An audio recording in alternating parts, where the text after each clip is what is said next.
മൾട്ടിപ്ലിക്കേഷനും repeated മൾട്ടിപ്ലിക്കേഷനും തമ്മിലുള്ള വ്യത്യാസം എന്താണെന്ന് നോക്കാം.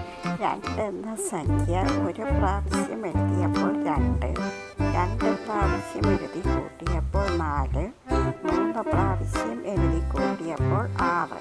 അതായത് ആവർത്തന സങ്കലനമാണ് മൾട്ടിപ്ലിക്കേഷൻ അഥവാ ഗുണനം. ഇനി വലതു സൈഡിൽ നോക്കൂ.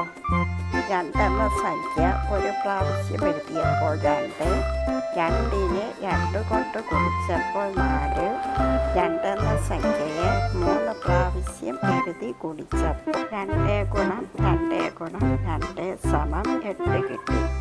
അതായത് 2 എന്ന സംഖ്യ റിപ്പീറ്റ് ചെയ്ത് 3 പ്രാവശ്യം ഗുണിച്ചു. റിപ്പീറ്റഡ് മൾട്ടിപ്ലിക്കേഷൻ എന്ന് പറയുന്നത് ഇതിനെയാണ്. ആവർത്തന ഗുണനത്തെ അഥവാ റിപ്പീറ്റഡ് മൾട്ടിപ്ലിക്കേഷനെയാണ് കൃതീകരണം അഥവാ എക്സ്പൊണൻഷ്യേഷൻ എന്ന് പറയുന്നത്.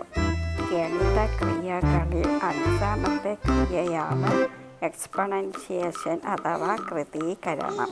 2, 3 പ്രാവശ്യം ആവർത്തിച്ച് ഗുണിക്കുന്നതിനെ നമുക്ക് ഈ രീതിയിൽ എഴുതാം.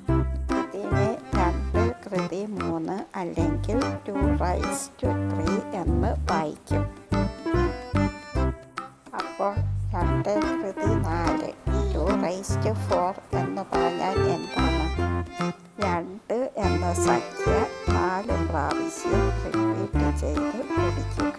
അതായത് 2⁴ = 16. 2⁴ കമ്പ്യൂട്ട് ചെയ്യുമ്പോൾ അഥവാ ക്രിയ ചെയ്യുമ്പോൾ ലഭിക്കുന്ന സംഖ്യ 16 ആണ്.